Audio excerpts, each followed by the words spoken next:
अध्याय 21 प्यारा बेटा। नाश्ते के बाद चारों सदस्य एक साथ बाहर चले गए। वे अभी नीचे पहुंचे ही थे कि विशेष सहायक झांग पहले से ही कार के पास इंतजार कर रहे थे। उसके बगल में एक और रोल्स रॉयस खड़ी थी। श्री सु, अध्यक्ष यान, सुप्रभात। विशेष सहायक झांग ने मुस्कुराते हुए उनका अभिवादन किया और फिर यान बिंगक्सू को दिन का कार्यसूची बताना शुरू किया। राष्ट्रपति यान, आज सुबह 8:30 बजे आप शेंगशी के प्रमुख से दक्षिण पश्चिम क्षेत्र में 1.2 अरब की परियोजना पर चर्चा करने के लिए मिल रहे हैं। हमें अब रवाना होना चाहिए। यान बिंगक्सू ने सिर हिलाया और सू चेन की ओर मुड़कर कहा, मुझे पहले जाना होगा। क्या आप दोनों बच्चों को किंडरगार्टन ले जा सकते हैं? मैं विशेष सहायक झांग को यहीं रुकने के लिए कह रही हूँ। सू चेन ने हाथ हिलाते हुए कहा, कोई जरूरत नहीं, मैं ठीक हूँ। अपने बेटे और बेटी को स्कूल ले जाना एक पिता का बुनियादी कर्तव्य है, इसलिए आप इसे मुझ पर भरोसे के साथ छोड़ सकते हैं। ठीक है, अगर कोई बात हो तो मुझे फोन कर देना। मैं अभी थोड़ी देर में आपके वीचैट पर किंडरगार्टन का पता भेज दूंगी। यान बिंगक्सू कुछ कदम चलने पर पीछे मुड़कर देखती थी। हालांकि कार कुछ ही मीटर दूर थी, फिर भी उसे कार तक पहुंचने में काफी समय लग गया। विशेष सहायक झांग ने यह दृश्य देखा और अनजाने में हंसे बिना नहीं रह सके। राष्ट्रपति और श्री सू के बीच बहुत अच्छे संबंध हैं। वे एक पल के लिए भी अलग रहना बर्दाश्त नहीं कर सकते। यान बिंगक्सू के जाते ही लेले अचानक बेचैन हो गई। उसे सू चेन के साथ अकेले रहने की आदत नहीं थी। हालांकि तुवानटुआन वहां थी, उसकी बहन पूरी तरह से सू चेन का साथ दे रही थी।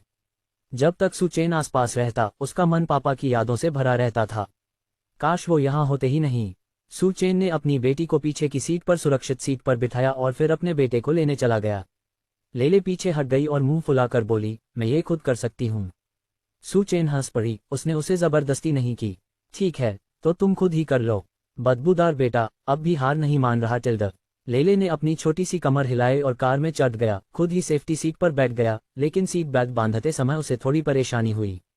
उसके हाथ पैर बहुत छोटे थे और उसके हाथ वहां तक पहुंच ही नहीं पाते थे। अजीब। सू चेन कार के दरवाजे से टिककर अपने बेटे को आराम से देख रहा था। ये जानते हुए कि वह मदद नहीं कर सकता, उसने पहल करके मदद नहीं की, बल्कि बस वहीं खुशी से खड़ा रहा, सीने पर हाथ बांधे हुए, एक आकर्षक अंदाज में। लेले ने काफी देर तक कोशिश की, लेकिन फिर भी वह उसे पकड़ नहीं पाए।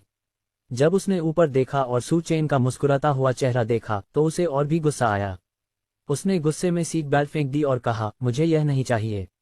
मैं पहले से ही बालिग हूँ, मुझे सुरक्षा सीट पर बैठने की कोई जरूरत नहीं है। मैं यात्री सीट पर बैठना चाहता हूँ।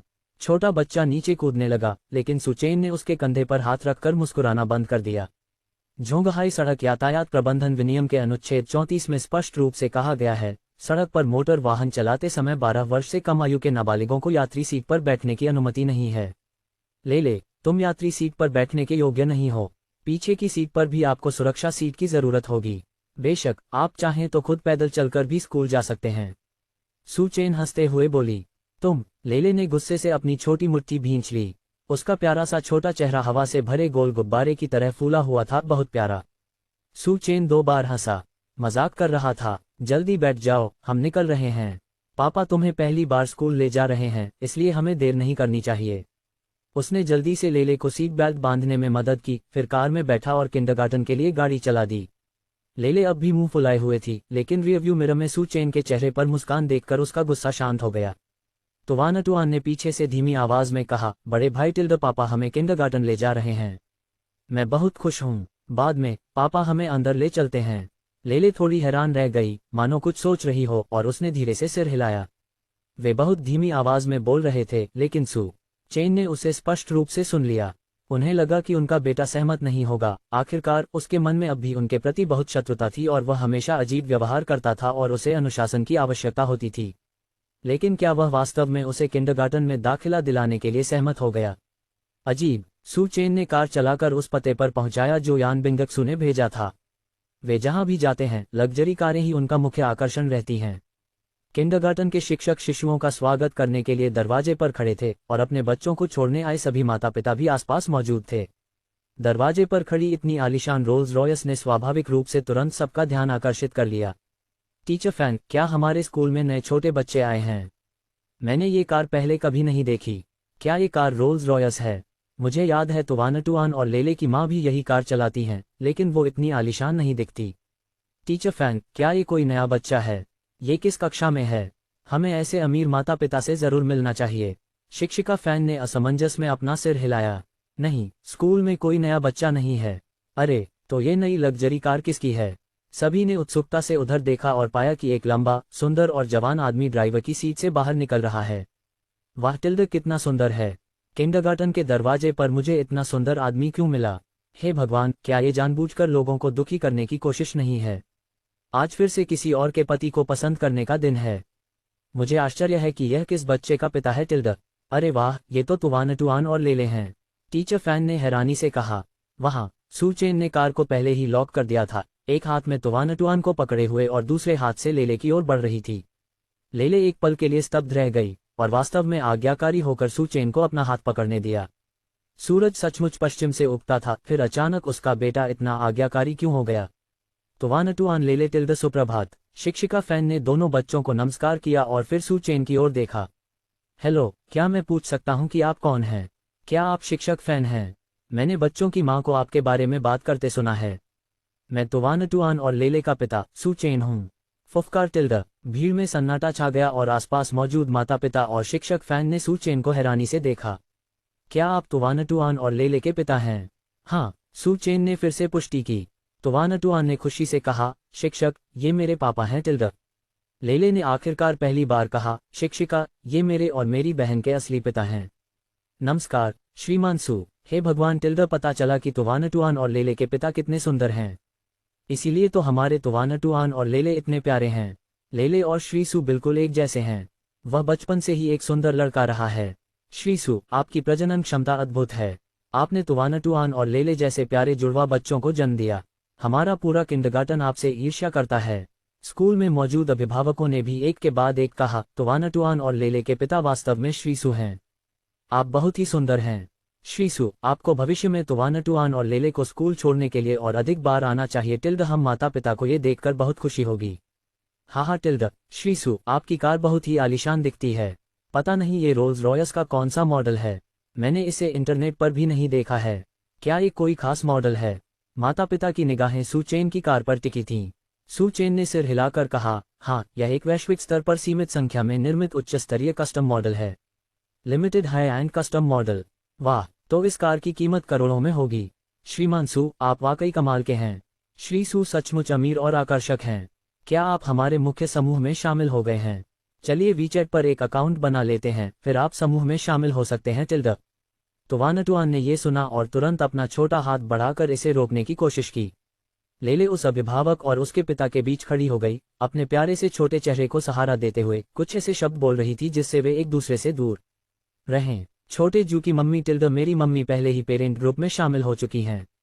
पापा और मम्मी हमेशा साथ रहते हैं, इसलिए पापा को शामिल होने की जरूरत नहीं है। हम टिल्डा, पापा और मम्मी का रिश्ता बहुत अच्छा है। अगर आप इस ऑडियो स्टोरी का नेक्स्ट एपिसोड और सबसे पहले सुनना चाहते हैं, टेलीग्राम ग्रुप ज्वाइन करें। वहां आपको प्रीमियम एक्सेस रुपए की पूरी जानकारी और एक्सक्लूसिव अपडेट्स मिलेंगी। लिंक डिस्क्रिप्शन और अबाउट में है। और फिक्शन ऑडियो हब को सब्सक्राइब करें। अध्याय 22, चौंकाने वाली बात। सू चेन के पीछे असल में सीईओ है। सुबह सू चेन अपने स्टेशन पर काम कर रहा था, तभी अचानक उसके फोन पर एक वीचैट संदेश आया। क्या आप व्यस्त हैं? मेरे कार्यालय में आइए। यान बिंगक्स्यू। सू चेन के होठों के कोने हल्के से ऊपर की ओर मुड़ गए। ये छोटी बच्ची उससे एक पल के लिए भी दूर नहीं रह सकती।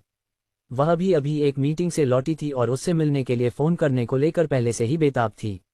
इतना आकर्षक होना एक बोझ है, मैं इसके बारे में कुछ नहीं कर सकता टिल्डा। उसने अपने कपड़े ठीक किए और उठकर जाने ही वाला था कि सुबह से उसे घूर रहा मैनेजर अचानक उसके पास आया और डेस्क पर थपथपाते हुए बोला, सू चेन, जाओ और मेरे लिए इस दस्तावेज की फोटोकॉपी कर दो। सू चेन ने नीचे देखा तो पाया कि यह एक कंपनी का दस्तावेज था।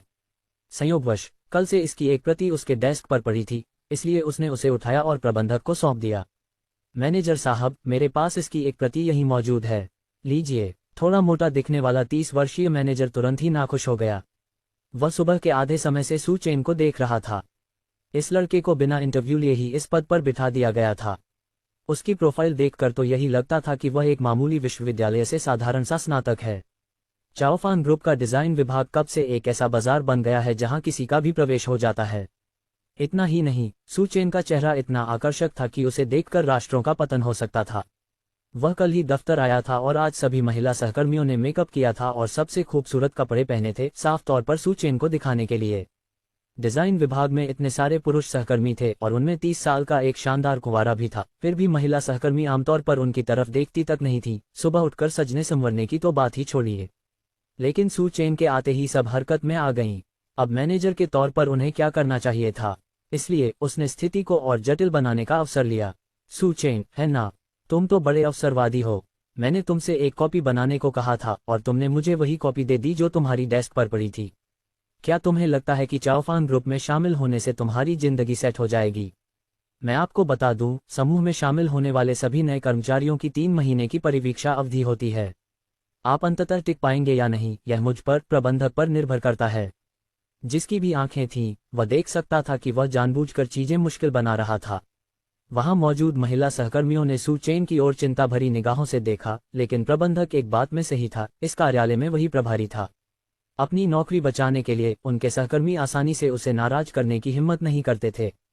सू चेन को थोड़ा गुस्सा आया, लेकिन चूंकि यह यान बिंगक्सू की कंपनी थी जिसे अब उनका पारिवारिक व्यवसाय माना जा सकता था, इसलिए ऐसे मामूली व्यक्ति से झगड़ा करना उनके लिए उचित नहीं था। खैर, उसे हंगामा करने दो। जब उसके और यान बिंगक्सू के बीच का मामला सार्वजनिक हो जाएगा तो सबकी गपशप की लार इस मैनेजर को डुबाने के लिए काफी होगी। सू चेन ने दोनों दस्तावेज मेज पर रखे और शांत भाव से कहा, मैनेजर साहब, मैं अवसरवादी नहीं हूं, नहीं मैं आपकी कॉपी करने में अनिच्छुक हूं। बात बस इतनी है कि महिला सीईओ ने मुझे अभी अभी अपने कार्यालय में बुलाया है। आप उनसे यह उम्मीद तो नहीं कर सकते कि वे मेरे एक 200 पन्नों की कॉपी पूरी होने का इंतजार करें, है ना? ये दस्तावेज समूह कंपनी का परिचय है। अभी अभी शामिल हुए नए कर्मचारियों के अलावा शायद किसी और को इसकी जरूरत नहीं है, इसलिए मुझे लगता है कि आपको जल्दी नहीं है, प्रबंधक जी। अगर आपको सच में इसकी जरूरत है तो मैं वापस आकर इसे कर दूंगा। हा, गंजे बॉस ने जोर से हंसते हुए कहा, उनका निकला हुआ तोंद मजेदार तरीके से हिल रहा था। महिला सीईओ ने तुम्हें बुलाया। सू चेन, तुम वाकई शेखी बघार सकते हो। तुम्हें क्या लगता है कि कुछ ऑफिस रोमांस ड्रामा देखकर तुम चाओफान ग्रुप में शेखी बघार सकते हो?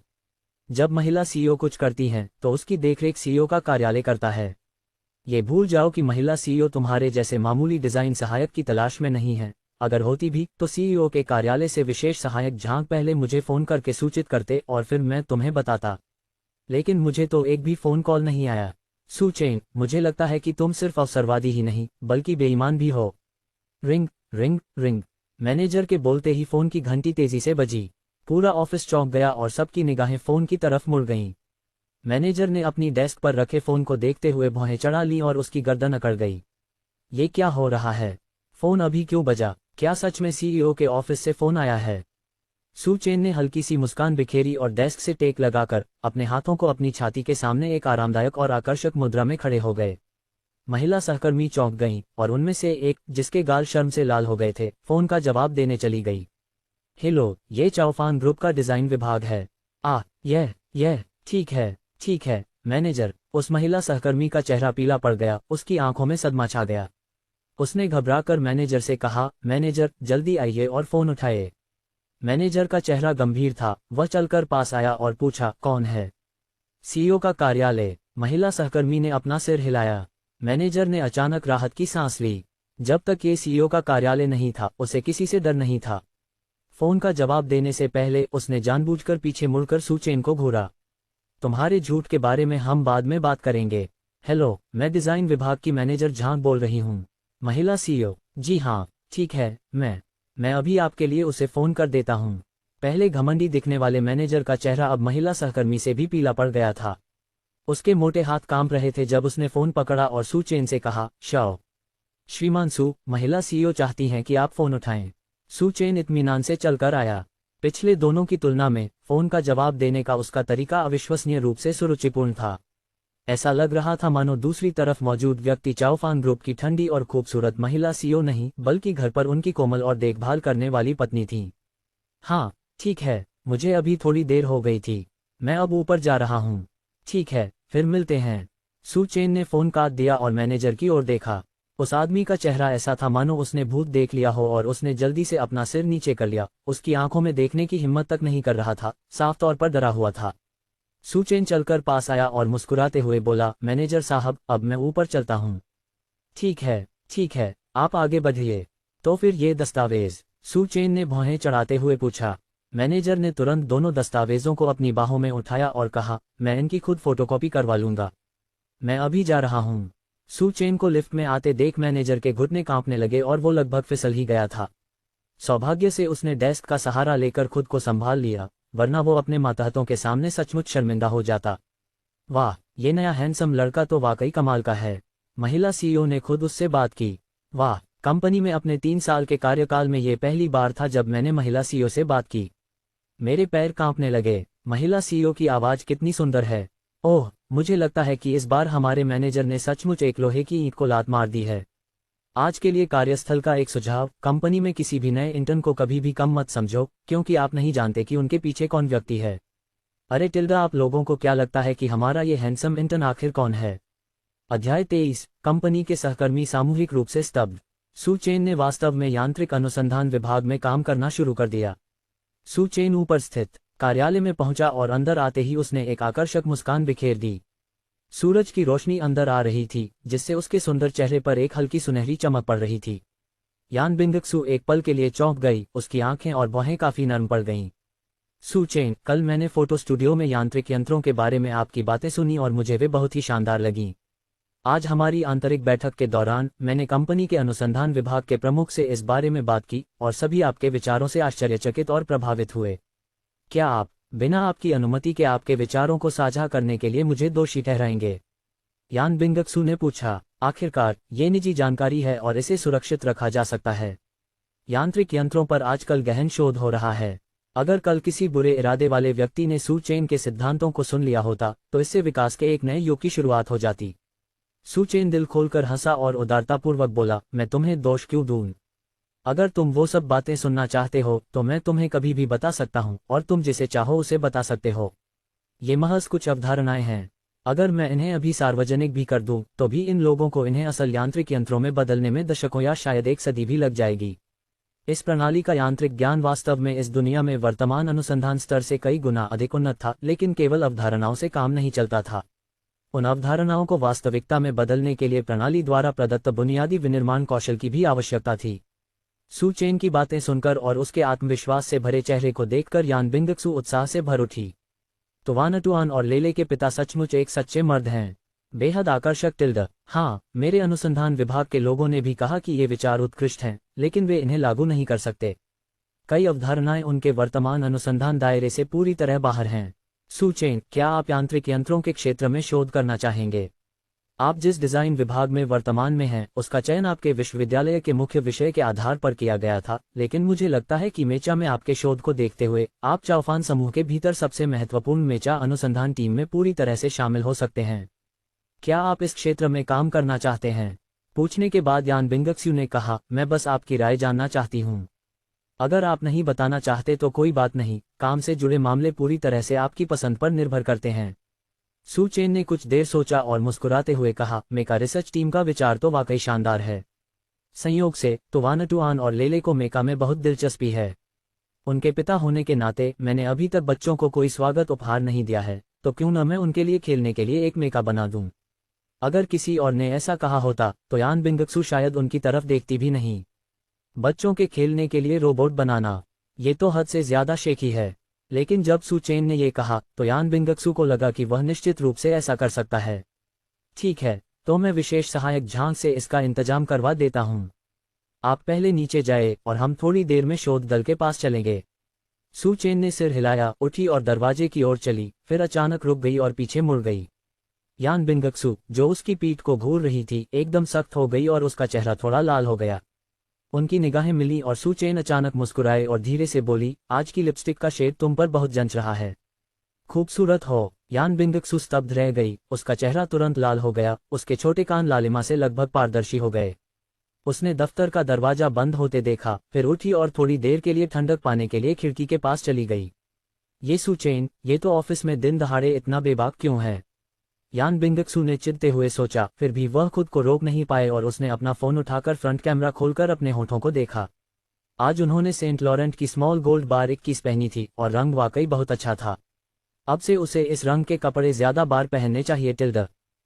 सू चेन के कार्यालय लौटते ही गंजे मैनेजर उसके पास आए, लेकिन इससे पहले कि वह कुछ कह पाते, विशेष सहायक झांक भी नीचे आ गए। मैनेजर झांग, क्या आपको श्री सू से कुछ चाहिए? विशेष सहायक झांग ने पूछा। मैनेजर ने तुरंत सिर हिलाया और शर्माते हुए मुस्कुराया, नहीं, कुछ नहीं। ओह, अगर कोई बात नहीं है तो कृपया हट जाए। श्री सू को अपना सामान पैक करना है। आज से वे कंपनी के यांत्रिक अनुसंधान विभाग में जाएंगे। चूंकि वे अभी अभी यहाँ आए हैं, इसलिए उन्हें सौंपने के लिए कोई काम नहीं होगा, इसलिए मैं उन्हें सीधे ले जाऊंगा। क्या? सू चेन यांत्रिक अनुसंधान विभाग में जा रहा है? ऑफिस में मौजूद हर कोई हैरान रह गया। सभी को पता था कि चाओफान समूह का एक बेहद रहस्यमय यांत्रिक अनुसंधान विभाग था जो बगल की पूरी इमारत में फैला हुआ था। हालांकि वे एक ही समूह की कंपनी थे और बिल्कुल बगल में स्थित थे, लेकिन ये यांत्रिक अनुसंधान विभाग उनके वर्तमान ऑटोमोबाइल अनुसंधान विभाग से बिल्कुल अलग था। सुरक्षा प्रणाली के लिहाज से ही मेचा अनुसंधान विभाग असाधारण था।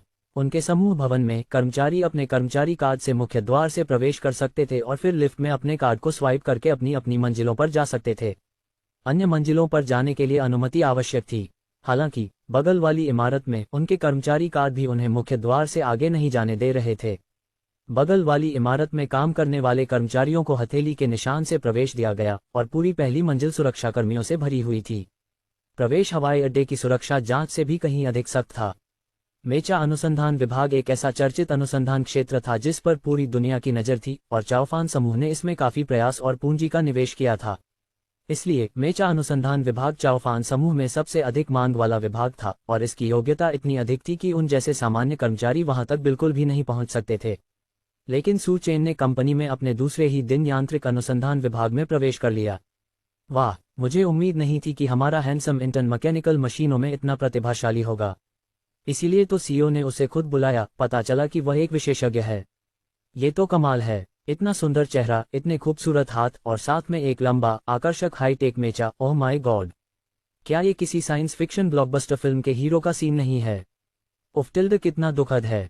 एक सुंदर युवक आखिरकार दफ्तर आया, लेकिन इससे पहले कि हम उसे ठीक से देख पाते उसका तबादला हो गया। टिल्ड, अब हमें फिर से पूरे दिन इन लोगों का सामना करना पड़ेगा। उफ, दुखी मत हो, कम से कम कॉस्मेटिक्स पर कुछ पैसे तो बचेंगे।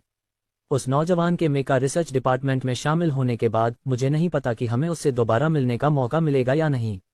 मैंने तो उससे अभी तक बात भी नहीं की है। कितना अफसोस की बात है। मैनेजर झांग का चेहरा ऐसा लग रहा था जैसे उसने कोई मरी हुई मक्खी निगल ली हो। उसका चेहरा पीला पड़ गया था और उसकी आंखें सदमे से भरी हुई थीं। उसके पैर कांप रहे थे और वह सू चेन की ओर देखने की हिम्मत नहीं कर पा रहा था, जो आराम से अपना सामान पैक कर रहा था। वह जल्दी से और चुपके से पीछे हट गया। मुझे मत देखो, मुझे मत देखो। सू चेन मानो पीठ के पीछे भी आंखें लगाए बैठा हो। जैसे ही मैनेजर झांग लाउंज के दरवाजे की ओर बढ़े, सू चेन अचानक मुड़कर बोला, अरे हाँ मैनेजर झांग, क्या आपने अभी अभी मुझसे दस्तावेजों की प्रतियां बनाने को नहीं कहा था? मैं अभी गया नहीं हूँ। वरना? किन दस्तावेजों की प्रतियां? विशेष सहायक झांग ने पूछा। सू चेन ने मैनेजर झांग के चेहरे पर आए अचानक बदलाव को देखा और फिर उपहास उड़ाते हुए कहा, कुछ नहीं। लगता है मैनेजर ने खुद ही उनकी नकल कर ली है। इससे चौंककर मैनेजर झांग के पैर आखिरकार जवाब दे गए और वह लाउंज में गिर पड़े। एक जोरदार आवाज के साथ डिजाइन विभाग में सभी ने अपने मुंह ढक लिए और अपनी हंसी को दबाने की कोशिश की। विशेष सहायक झांग ने स्थिति को समझते हुए एक नजर डाली।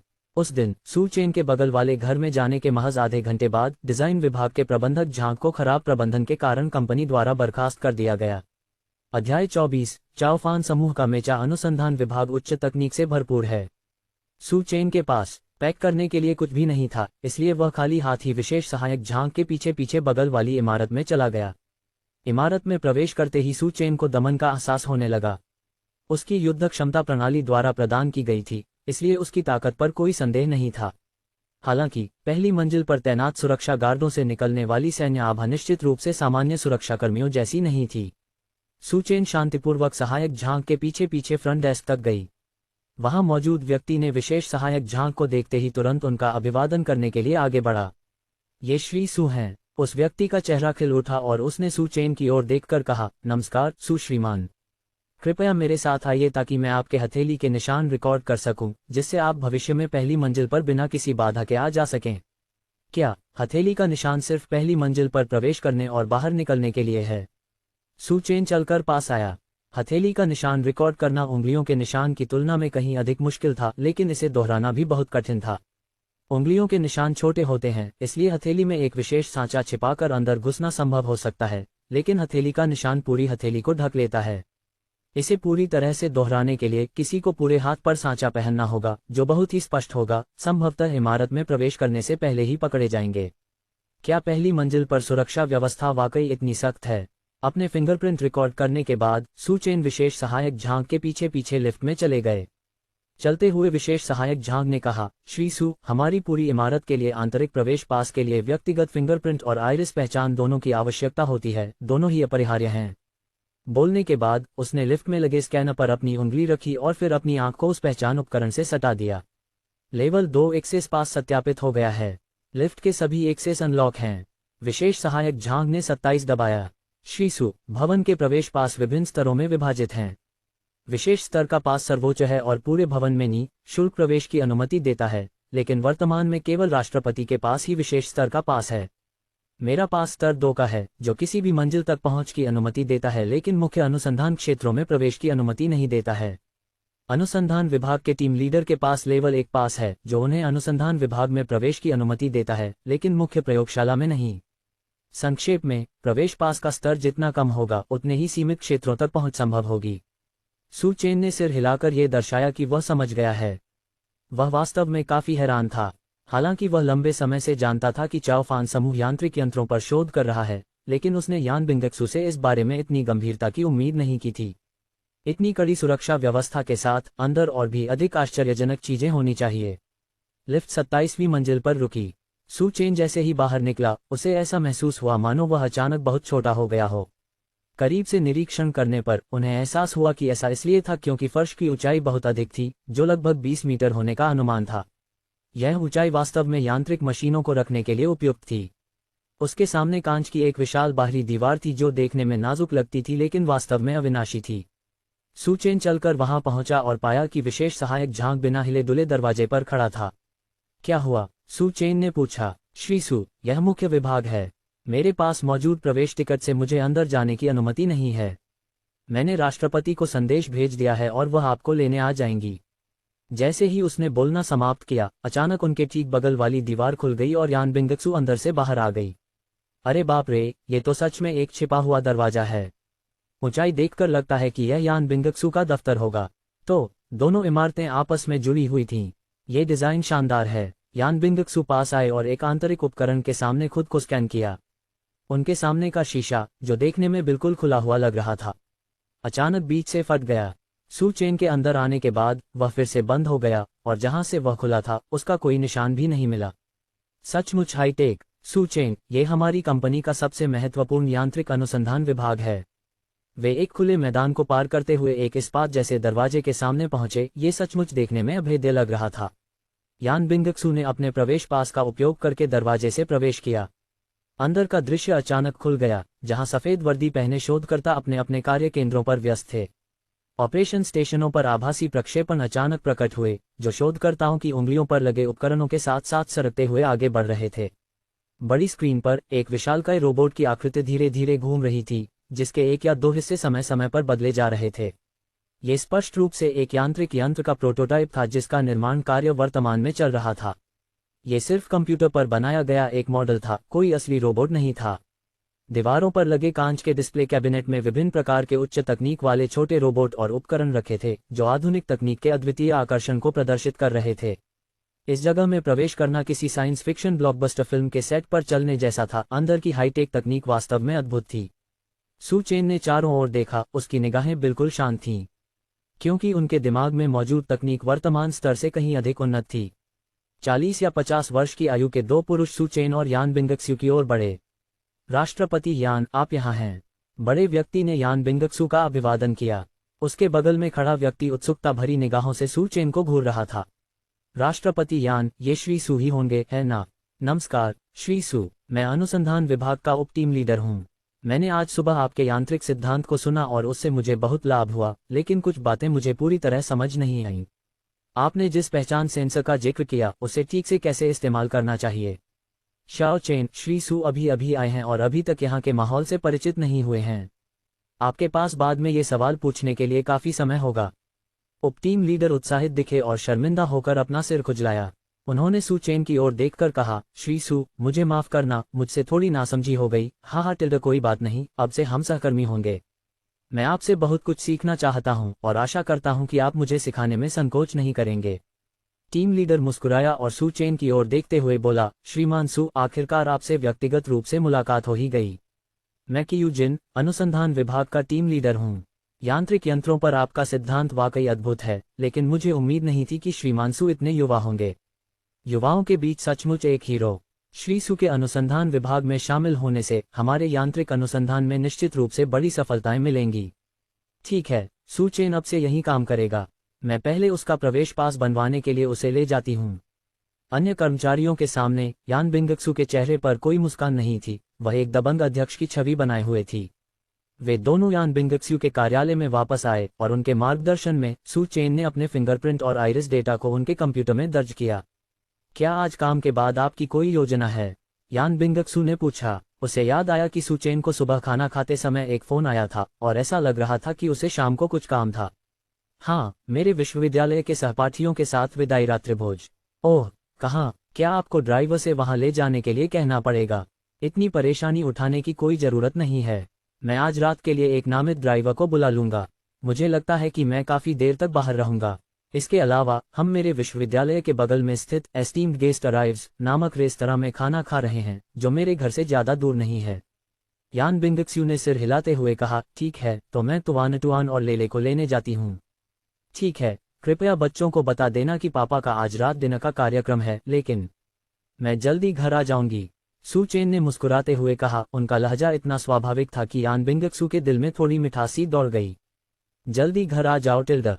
ऐसा लग रहा था मानो वे काफी समय से साथ रह रहे हों। अध्याय 25 कक्षा पुनर्मिलन। अनुसंधान विभाग में अपने पहले दिन सू चेन ने पूरी दोपहर अभिलेखागार कक्ष में बिताई। चाओफान समूह द्वारा वर्तमान में किए जा रहे शोध का स्तर ड्रैगन साम्राज्य द्वारा सार्वजनिक रूप से घोषित मेचा के स्तर को पार कर चुका था, लेकिन यह अभी भी उनके दिमाग में मौजूद अवधारणाओं से बहुत दूर था। यदि वे चाओफान समूह की वर्तमान प्रगति का अनुसरण करते हैं तो एक वास्तविक लड़ाकू यंत्र बनाने में संभवतः 100 साल से अधिक का समय लगेगा। हालांकि यहाँ के उपकरण अत्याधुनिक थे। सिस्टम द्वारा प्रदत्त कौशल और चाओफान ग्रुप के मजबूत वित्तीय समर्थन के साथ सू चेन को विश्वास था कि इस समय सीमा को निश्चित रूप से तेज किया जा सकता है। वह 6 महीने के भीतर ही एक यांत्रिक यंत्र का निर्माण कर सकता था। जब काम खत्म होने का समय हुआ तो सू चेन ने अपना सामान पैक किया और चला गया। विशेष श्रेणी के एक्सेस पास का सत्यापन पूरा हो गया है, सभी फंक्शन अनलॉक हो गए हैं। विशेष श्रेणी का प्रवेश पास। उप टीम नेता ने आश्चर्य से भरे चेहरे के साथ कहा, हे भगवान, श्री सू के पास तो राष्ट्रपति के समान ही प्रवेश पास है। उसके बगल में खड़ा टीम लीडर उसे घूर रहा था, लेकिन सू चेन को देखकर उसकी अपनी आंखें भी सदमे से भरी हुई थीं। ये सू चेन तो वाकई अविश्वसनीय रूप से प्रतिभाशाली होगा। विदाई भोज का स्थान विश्वविद्यालय के पास स्थित एस्टीम्ड गेस्ट अराइव्स नामक रेस्तरां में तय किया गया था। ये जोंगहाई में एक प्रसिद्ध स्थानीय रेस्तरां श्रृंखला थी। कीमतें सस्ती नहीं थीं, छात्र साल में एक बार वहां आराम से भोजन कर सकते थे, लेकिन अगर वे अक्सर आना चाहते तो शायद उन्हें अपने परिवार से अतिरिक्त पैसे मांगने पड़ते।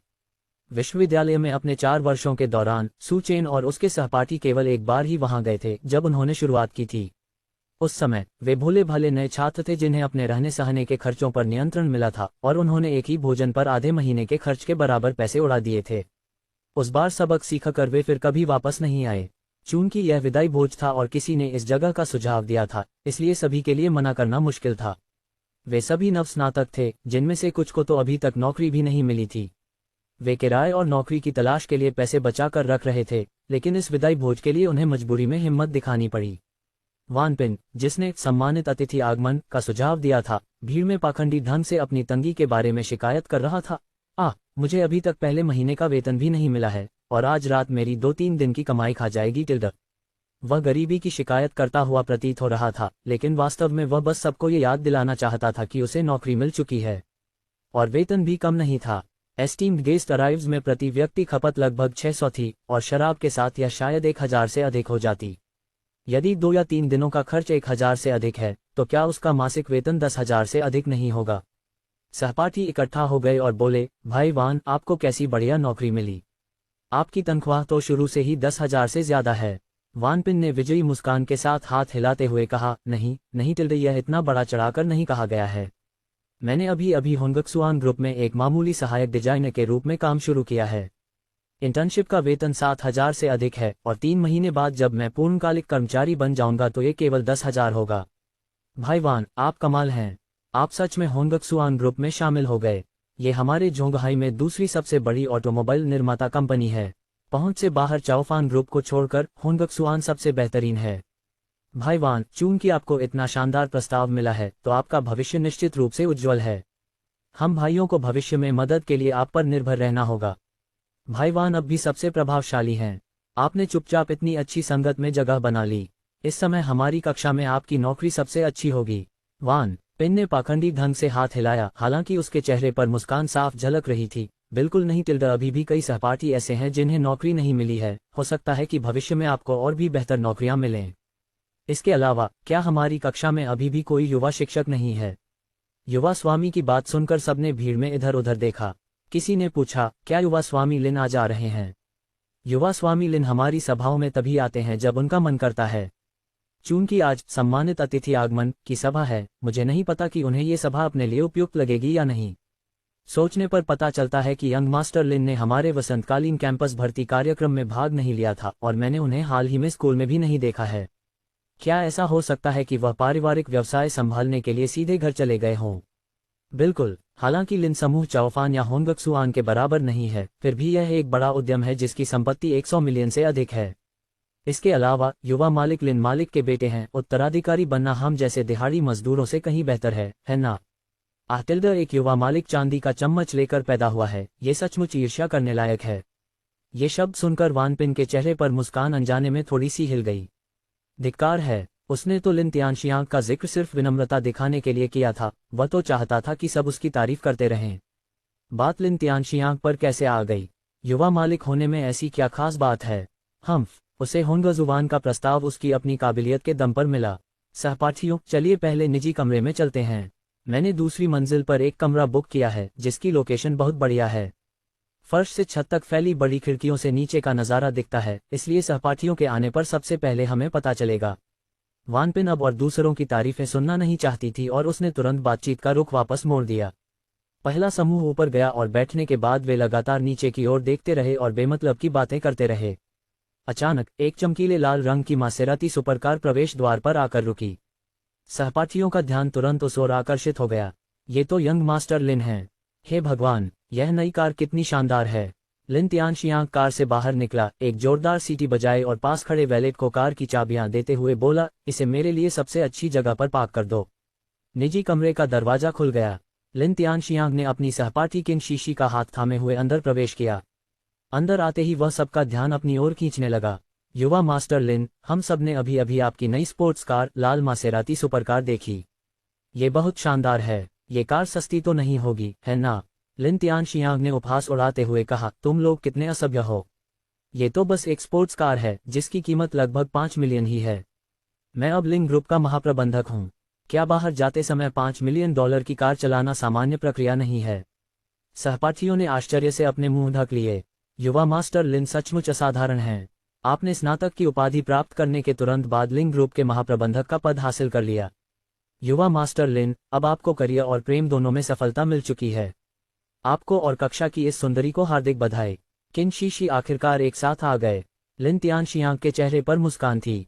उसने अपनी बाहों में बैठी शर्मीली किन शीशी की ओर मुड़कर देखा और हंसते हुए कहा, किन शीशी और मेरी सगाई जल्द ही होने वाली है। समय आने पर आप सब जरूर आना। मैं आपको दुनिया घुमाऊंगा। हर समारोह के लिए हमेशा स्कूल के पास वाले रेस्तरां ही मत चुनना। विश्वविद्यालय के शहर में जो छात्रों के लिए बने हैं, आखिर कितने आलीशान हो सकते हैं। आप लोग अब समाज में प्रवेश करने वाले लोग हैं। जब हम भोजन करते हैं या इकट्ठा होते हैं तो स्थान में कम से कम कुछ शालीनता तो होनी चाहिए। अगर यह विदाई भोज न होता तो मैं इस तरह की जगह पर खाने के लिए बिल्कुल भी नहीं आता। वैसे बाकी लोग कहाँ हैं? क्या सू चेन नहीं आया? उसने भीड़ में नजरें घुमाई लेकिन उसे सू चेन कहीं नजर नहीं आई।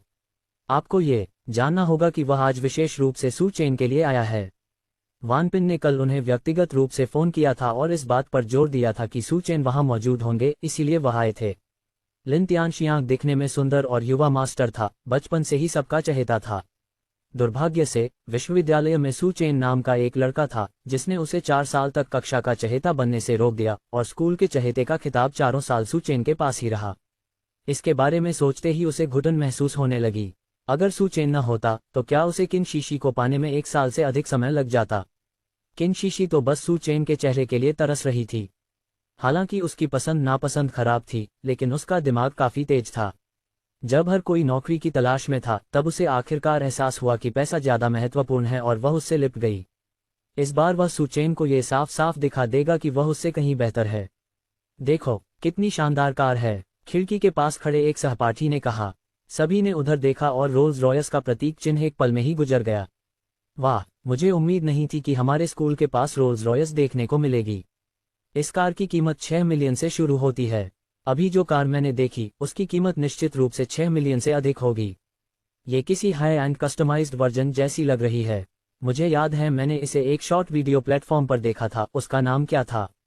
मिल गया। हे भगवान, ये तो वाकई $170 मिलियन की रोल्स रॉयस फैंटम कूप है। ये प्रतीक चिन्ह लाल रंग का है, एकदम अनोखा, बेहद आकर्षक। केवल $170 मिलियन वाले रोल्स रॉयस फैंटम कूपे के कस्टम संस्करण में ही इस तरह का विशिष्ट रंग का स्पिरिट ऑफ एक्सटेसी प्रतीक चिन्ह होगा। हे भगवान, इस कार से तो 20 रोल्स रॉयस फैंटम खरीदी जा सकती हैं। अध्याय 26। मैं सच कहूं तो वह 170 मिलियन की कार वास्तव में मेरी है, सू चेन। सभी लोग इस मामले पर चर्चा कर रहे थे। आखिरकार यह एक सुपर लग्जरी कार थी। बहुत से लोग वास्तविक जीवन में 170 मिलियन की कीमत वाली शीर्ष श्रेणी की लग्जरी कार कभी नहीं देख पाएंगे।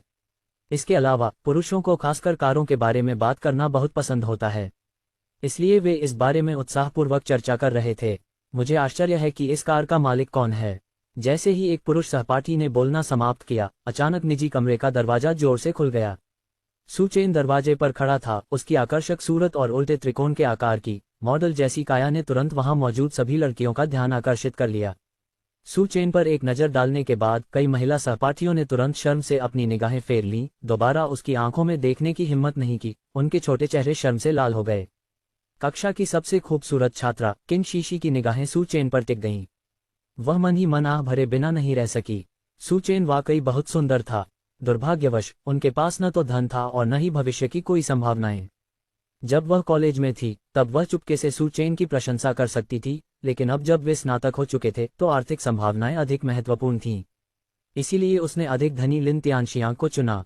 जिस पुरुष सहपाठी की बातचीत बीच में ही रुक गई थी, उसने देखा कि सू चेन के आने से सभी लड़कियों का ध्यान उसकी ओर आकर्षित हो गया था।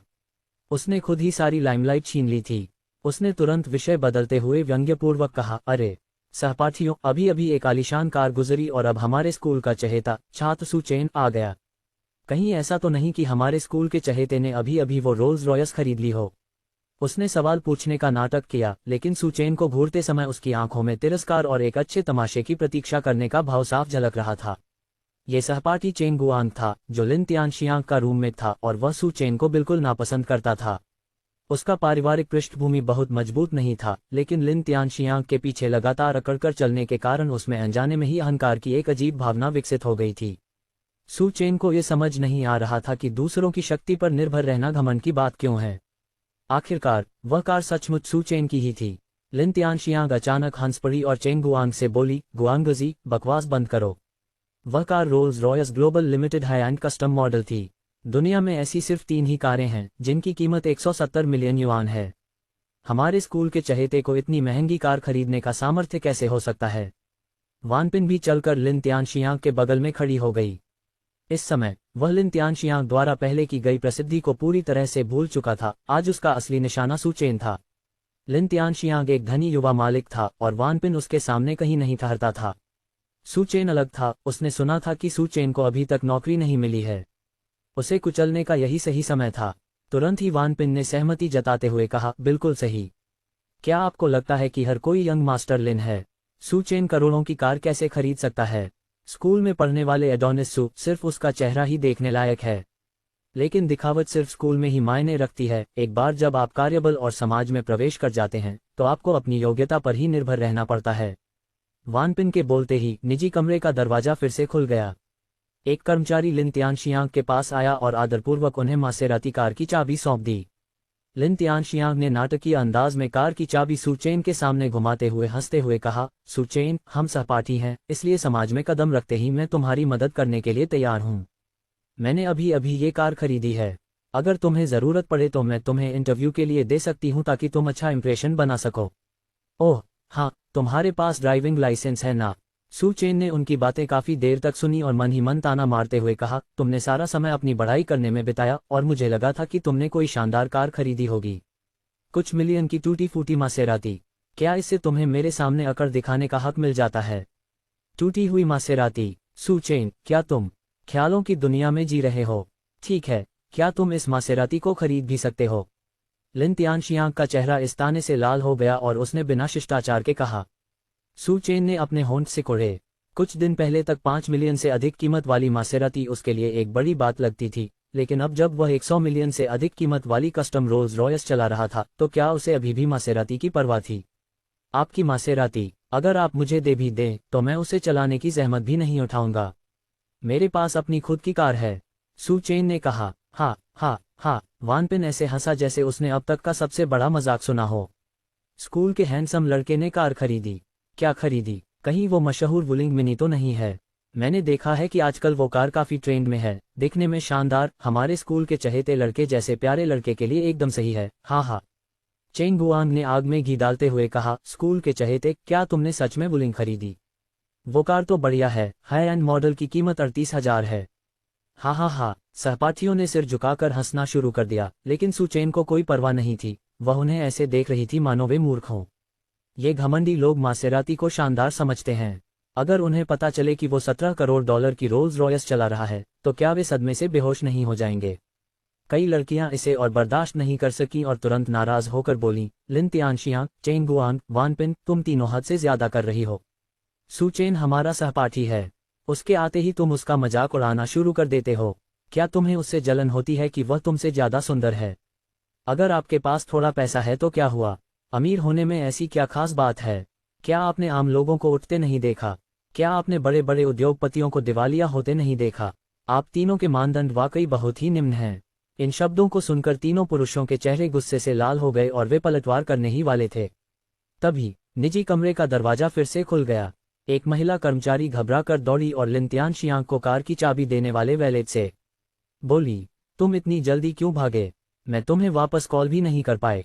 वैलेट हैरान रह गया और बोला, अरे क्या हुआ? मैं तो मेहमान को चाबी दे रहा था। क्या डिलीवर कर रहे हो? नीचे रोल्स रॉयस आ गई।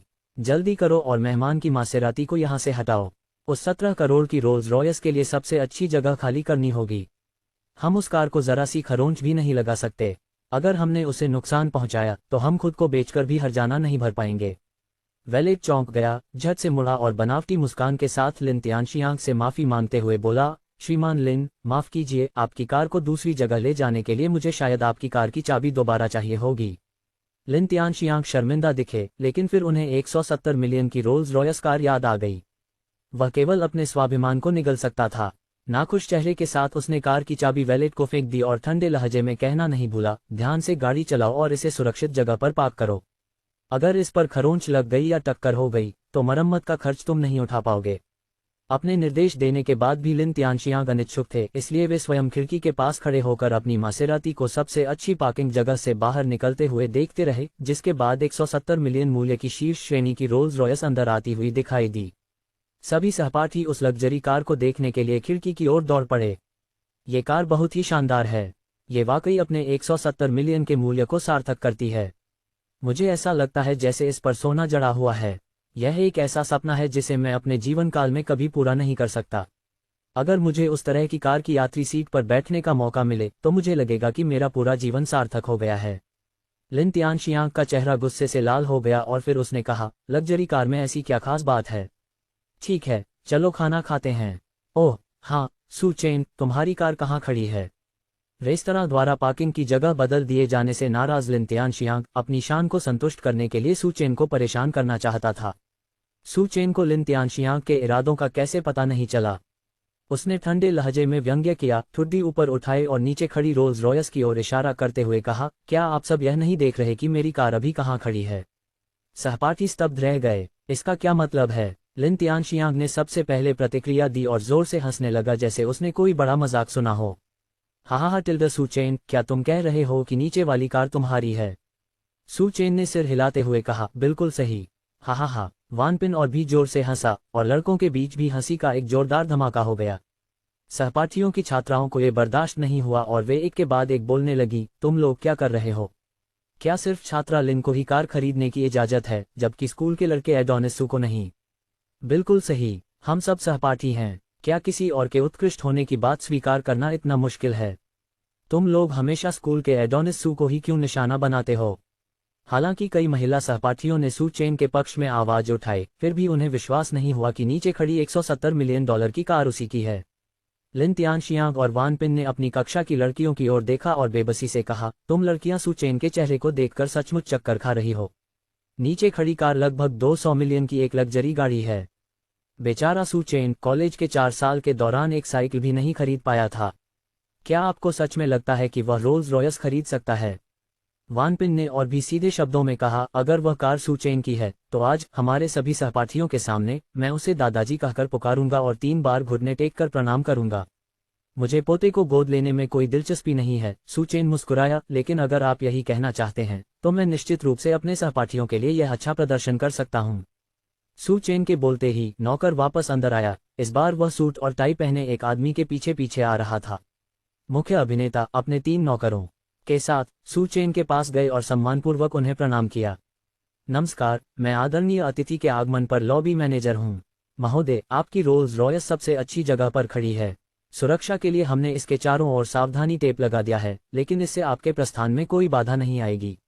आपके वाहन की सुरक्षा के लिए हमारे कर्मचारी तैनात हैं। हम आपको पूर्ण आश्वासन देते हैं कि हमारे रेस्तरां में रहते हुए आपकी कार को कोई नुकसान नहीं होगा। अध्याय 27। मैं अपने पत्ते खोल रहा हूँ। चाओफान ग्रुप मेरे परिवार का है। ये लीजिए आपकी कार की चाबियां, आदरणीय अतिथि। आपको सुखद भोजन की शुभकामनाएं। मैनेजर ने दोनों हाथों से रोल्स रॉयस कार की चाबियां पेश की और सू चेन ने लापरवाही से उन्हें लिया और अपनी जेब में डाल लिया। इसी समय थोड़ी देर पहले वाला पार्किंग अटेंडेंट लिन तियानशियांग के पास गया और उसे मासेराती की चाबियां सौंप दी। उन्होंने तो उनकी चापलूसी करने में भी कोई कसर नहीं छोड़ी और बड़ी भावुकता से कहा, सर, आपके सहपाठियों में वाकई छिपी हुई प्रतिभाएं हैं। ये सुनकर लिन तियानशियांग का चेहरा और भी गंभीर हो गया। छिपी हुई प्रतिभाएं? कौन है शेर और कौन है अजगर? सू चेन तो साफ तौर पर एक बदकिस्मत हारने वाला है। हालांकि उस समय सभी सहपाठी इस हारे हुए व्यक्ति की आलीशान कार को देखकर दंग रह गए। सू चेन, क्या ये रोल्स रॉयस सचमुच तुम्हारी है? हे भगवान, स्कूल के दिलकश लड़के, तुमने तो खूब दौलत बटोर ली। भाई सू, आप तो कमाल के हैं। इस कार की कीमत कितनी होगी? एक 170 मिलियन की लग्जरी कार, विश्व स्तर पर उपलब्ध केवल 3 शीर्ष श्रेणी की कारों में से एक। हे भगवान, भाई सू, आप तो वाकई बड़े खर्चे वाले हैं। मैंने कभी सोचा भी नहीं था कि भाई सू असल में इतने धनी उद्योगपति होंगे। कॉलेज के 4 साल तक भाई सू ने इसे बखूबी छुपाए रखा। भाई सू, क्या इस लग्जरी कार को चलाने में बहुत मजा आता है? हमने अभी इसे तेजी से गुजरते हुए देखा, ये बहुत शानदार थी। सू चेन मुस्कुराया और हाथ हिलाते हुए बोला, क्या सभी कारें लगभग एक जैसी नहीं होती? एक अच्छी कार में बैठना और उसे चलाना ज्यादा आरामदायक लगता है। अगर आप उत्सुक हैं तो खाना खत्म होने के बाद आप खुद जाकर देख सकते हैं। धन्यवाद भाई सू। हाँ, मैंने कभी सोचा भी नहीं था कि एक दिन मुझे 17 करोड़ की लग्जरी कार देखने का मौका मिलेगा, और वो भी अंदर जाकर देखने का। ये तो बहुत ही शानदार है। भाई सू तो बहुत ताकतवर हैं। क्या मैं एक तस्वीर ले सकता हूँ? हाँ, सहपाठियों की आंखों का रंग भी बदल गया। हर एक की आंखें भूखी भेड़िया या बाघिन की तरह लग रही थीं, मानो वे अपनी आंखों को लालच से चमकाना चाहती हों। हालांकि सबसे ज्यादा हैरान तो किनशीशी ही थी। सू चेन इतनी अमीर कब से हो गई? आखिर उसने किस चीज से वंचित रहना पसंद किया? पिछले 6 महीनों से सभी सहपाठी नौकरी ढूंढने में व्यस्त थे। सू चेन ने न तो कैंपस भर्ती में भाग लिया और न ही नौकरी के लिए बाहर गया। किनशीशी को लगा कि उसने शायद हार मान ली है, लेकिन पता चला कि उसने तो 17 करोड़ की एक आलीशान कार खरीद ली थी। ये लिन तियानशियांग से कहीं ज्यादा शानदार था। वह दूसरी पीढ़ी का अमीर बच्चा जिसने अपने पिता पर निर्भर होकर 5 मिलियन की स्पोर्ट्स कार खरीदी थी। किनशीशी की आंखों में फिर से जोश जाग उठा। उसने चुपके से लिन तियानशियांग से दूरी बनाई, अपना कंधा लिन तियानशियांग के हाथ से छुड़ाया और शर्माते हुए सू चेन से कहा, सू चेन, तुम सचमुच अद्भुत हो। स्नातक होने के तुरंत बाद इतनी अच्छी कार खरीदना वाकई सराहनीय है। सू चेन ने किनशीशी की ओर एक नज़र डाली और अनन्यपूर्ण मुस्कान दी। कॉलेज की इस खूबसूरत छात्रा को कॉलेज के 4 साल उसमें थोड़ी बहुत दिलचस्पी थी, लेकिन उसे उसमें कोई दिलचस्पी नहीं थी। अब उसके परिवार में बच्चों की माँ कक्षा की सबसे सुंदर लड़की से कहीं अधिक सुंदर थी, इसलिए उसकी उसमें रुचि और भी कम हो गई। वानपिन भीड़ में खड़ा होकर सू चेन के चेहरे को देख रहा था। उसकी आंखों में ईर्ष्या की चमक थी। सू चेन को इतनी महंगी कार कहाँ से मिली जिसे वो शान शौकत के लिए दिखा रहा है? सू चेन के स्कूल के दिनों के खर्च करने के स्तर को देखते हुए भला वह इतनी महंगी कार कैसे खरीद सकता था। 170 मिलियन की कार की तो बात ही छोड़िए, 1 मिलियन की कार के लिए भी सू चेन के पास एक पहिया खरीदने के पैसे नहीं थे। हे ठीक है, चूंकि तुम सू चेन दिखावा करना चाहते हो तो मैं तुम्हें पहले ऊपर उठाऊंगा और फिर तुम्हें नष्ट कर दूंगा। तुरंत ही वान पिन मुस्कुराए और सू चेन से बोली, सू चेन मुझे सच में इसकी उम्मीद नहीं थी, तुम तो वाकई बहुत शानदार हो। तुमने अभी कॉलेज से स्नातक भी नहीं किया है और तुमने पहले ही 170 मिलियन डॉलर की रोल्स रॉयस खरीद ली है। हमारे पूरे ड्रैगन साम्राज्य में केवल एक ही रहस्यमय बड़ा व्यक्ति था जिसने कार का ये विशेष संस्करण खरीदा था। अब एक और बचा है, तुम। तो इसका मतलब है कि हमारे ड्रैगन साम्राज्य में 2 लोग ऐसे हैं जिन्होंने 170 मिलियन डॉलर की कस्टम मेड रोल्स रॉयस खरीदी है। आपने सचमुच हमारे ड्रैगन साम्राज्य को गौरव दिलाया है। आपके सहपाठी के रूप में मैं वास्तव में अत्यंत सम्मानित महसूस करता हूँ। सू चेन, मुझे बिल्कुल भी उम्मीद नहीं थी कि हमारी कक्षा का सबसे अमीर व्यक्ति वास्तव में तुम होगे। ये पहली बार है जब मैंने किसी धनी परिवार से आने वाले, एक छिपे हुए महान खानदान से निकलने वाले इतने शांत स्वभाव के युवा मास्टर को देखा है। सू चेन, आपके परिवार की संपत्ति कम से कम 10 अरब से अधिक होनी चाहिए, है ना? नहीं, कार खरीदने में ही 170 मिलियन लगते हैं। 10 बिलियन तो बहुत कम है, कम से कम 100 बिलियन तो होना ही चाहिए। चेंग गुआंग ने तुरंत कहा। लिन तियानशियांग को पहले शर्मिंदगी उठानी पड़ी थी, लेकिन वान पिन और चेंग गुआंग की बातें सुनकर उसकी बुद्धि तुरंत वापस आ गई। उन्हें एहसास हुआ कि वान पिन और चेंग गुआंग को विश्वास नहीं था कि वह कार वास्तव में सू चेन की थी। हाँ बिल्कुल, मैं पहले कितना बड़ा बेवकूफ़ था। मैंने सचमुच सोचा था कि 17 करोड़ की कार सू चेन की है। हालांकि सू चेन ने यहाँ गाड़ी चलाई, लेकिन आजकल दिखावे के लिए लग्जरी कारें किराए पर लेने वाले नकली दूसरी पीढ़ी के अमीर बच्चों की संख्या बहुत ज़्यादा है। ये काफ़ी संभव है कि सू चेन ने दिखावे के लिए इस कार को किराए पर लेने के लिए बहुत सारा पैसा खर्च किया हो सकता है कि आज इसे किराए पर लेने के बाद भी सू चेन को अगले कुछ महीनों तक अपने कर्ज चुकाने के लिए मिट्टी पर ही गुजारा करना पड़े। उस परिदृश्य के बारे में सोचते ही उसका दबा हुआ मूड तुरंत ठीक हो गया। उसके चेहरे पर मुस्कान आ गई और वह चेंग गुआंग के पीछे चलते हुए बोला, हाँ सू चेन, मुझे सच में उम्मीद नहीं थी कि तुम इतने शानदार होगे। मैं आपकी प्रशंसा करता हूँ, मैं आपकी प्रशंसा करता हूँ। इसमें कोई हैरानी की बात नहीं कि पिछले 6 महीनों से तुम्हारे सहपाठी नौकरी की तलाश में जी तोड़ मेहनत कर रहे थे जबकि तुम आराम से थे। पता चला कि तुम्हारे परिवार के पास सचमुच खदानें हैं। मेरा परिवार मध्यम आर्थिक स्थिति वाला है और हमारी एक छोटी कंपनी है। मेरे पिताजी मुझे बाहर काम करने नहीं देते, वे चाहते हैं कि मैं स्नातक होते ही घर लौट आऊं और पारिवारिक कंपनी की बागडोर संभालूं। आपका परिवार मेरे परिवार से कहीं ज्यादा अमीर है, आपको नौकरी ढूंढने की जरूरत तो बिल्कुल नहीं पड़ेगी। आप स्नातक होने के बाद सीधे अपने परिवार की कंपनी में काम करने चले जाओगे, है ना? आपके परिवार की कंपनी किस प्रमुख समूह से संबंधित है? क्या ये चाओफान ग्रुप है? ये सुनकर वान पिन ने तुरंत कहा, ये चाओफान समूह ही होगा। चाओफान समूह का बाजार मूल्य खरबों में है, केवल ऐसा बड़ा समूह ही हमारे युवा स्वामी सू के पद के योग्य है।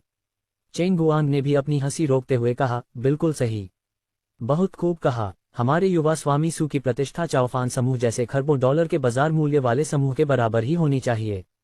इन तीनों को सू चेन को बर्बाद करने के लिए उसे ऊपर उठाने की कोशिश करते देख महिला सहपाठियों ने सू चेन को चिंता से देखा। वे सू चेन के पक्ष में बोलना चाहते थे, लेकिन उन्हें समझ नहीं आ रहा था कि क्या कहें। एक पल के लिए वे सभी चिंतित हो गए, क्योंकि उत्तेजना के बाद वे शांत हो गए थे। खासकर लिन तियानशियांग और अन्य 2 लोगों की बातें सुनने के बाद वे और भी शांत हो गए थे। ये बहुत संभव था कि सू चेन ने आज जिस 170 मिलियन डॉलर की कार को चलाया वह सू चेन द्वारा किराए पर ली गई थी। अब सू चेन के पेशे और पारिवारिक पृष्ठभूमि का जिक्र करके वे सू चेन को ऐसी स्थिति में डाल रहे थे जहां वह पीछे नहीं हट सकता था, सू चेन को शर्मिंदा करने की कोशिश कर रहे थे। ये बहुत ही घटिया हरकत थी। सू चेन को लिन तियानशियांग और बाकी दोनों की बुद्धिमत्ता का अंदाजा नहीं था। वे अब सिर्फ अंधाधुंध उस पर हमला नहीं कर रहे थे, वे तो उसे नष्ट करने के लिए उसे मजबूत बनाने का तरीका भी जानते थे। हाँ, मुझे कहना पड़ेगा, उन तीनों को मस्खरेपन करते हुए देखकर उसे वास्तव में काफी दिलचस्प लगा। जैसा कि उम्मीद थी, विदाई भोज और सहपाठियों का पुनर्मिलन हमेशा ही बेहद दिलचस्प आयोजन होते हैं। सू चेन मुस्कुराया, अपने हाथ फैलाए और बोला, आपने बिल्कुल सही अनुमान लगाया। चाओफान ग्रुप वास्तव में मेरे परिवार का है। मैं अब दिखावा नहीं कर रहा हूँ, मैं अपनी बात खुलकर कह रहा हूँ। मैं वास्तव में अब चाओफान ग्रुप में काम कर रहा हूँ। यह मेरी ऑफिस आईडी है। बोलते बोलते सू चेन ने अपना वर्क आईडी कार्ड निकाला और उसे मेज पर रख दिया। अध्याय 28, चौंकाने वाली बात। ड्रैगन विज्ञान और प्रौद्योगिकी अकादमी के दिन दस्तक देने आए। लिन तियानशियांग और बाकी दोनों के चेहरे के भाव तुरंत बदल गए। उन तीनों ने दिखावा करना बंद कर दिया। उन्होंने तुरंत सारे दिखावे छोड़ दिए। सू चेन, मुझे सच में उम्मीद नहीं थी कि तुम इतने शेखीबाज होगे। मैंने तुम्हें बिल्कुल कम आंका। लिन तियानशियांग गुस्से से आग बबूला हो गया। उसे बिल्कुल भी यकीन नहीं था कि सू चेन चाओफान ग्रुप में शामिल हो सकता है। उन्हें इस बात पर और भी कम विश्वास था कि सू चेन ने कहा था कि चाओफान ग्रुप उनके परिवार का है। क्यों न सीधे सीधे कह दिया जाए कि ब्रह्मांड उसी का है। छात्रों को भी संदेह था। किनशीशी सुमिंग पर विश्वास करना चाहती थी, लेकिन चाओफान समूह, उसे ये भी लग रहा था कि सू चेन कुछ ज्यादा ही शेखी बघार रहा है। वह खुद को रोक नहीं पाए और बोली, सू चेन, अगर तुम्हें अभी तक नौकरी नहीं मिली है तो इसमें शर्म की कोई बात नहीं है। हमने अभी अभी ग्रेजुएशन किया है, हम आराम से आगे बढ़ सकते हैं। वानपिन भी अपना नाटक जारी नहीं रख सकी और उसने फिर से उसका मजाक उड़ाते हुए कहा, सू चेन, क्या तुम्हें कई महीनों से नौकरी न मिलने के दबाव से भ्रम हो रहा है? चाओफान ग्रुप तुम्हारे परिवार का है। तुम चाओफान ग्रुप में काम करते हो। तुम्हारी वो कार साफ तौर पर किराए की है। सहपाठियों, छात्र सू चेन किस तरह के परिवार से आता है? हम 4 साल से एक ही स्कूल में हैं और हम सभी एक दूसरे की पृष्ठभूमि से वाकिफ हैं। यहाँ तक कि हमारे युवा मास्टर लिन भी केवल 5 मिलियन युआन की मासेराती ही खरीद पाए। क्या आपको सच में लगता है कि सू चेन 170 मिलियन युआन की लग्जरी कार खरीद सकता है? एक रहस्यमय परिवार का एक साधारण सा नौजवान, महज इसलिए कि लोगों ने उसकी थोड़ी सी चापलूसी की, वह सचमुच खुद को एक धनी नौजवान समझता है। सू चेन ने वानपिन को ऐसे देखा जैसे वह कोई मूर्ख हो।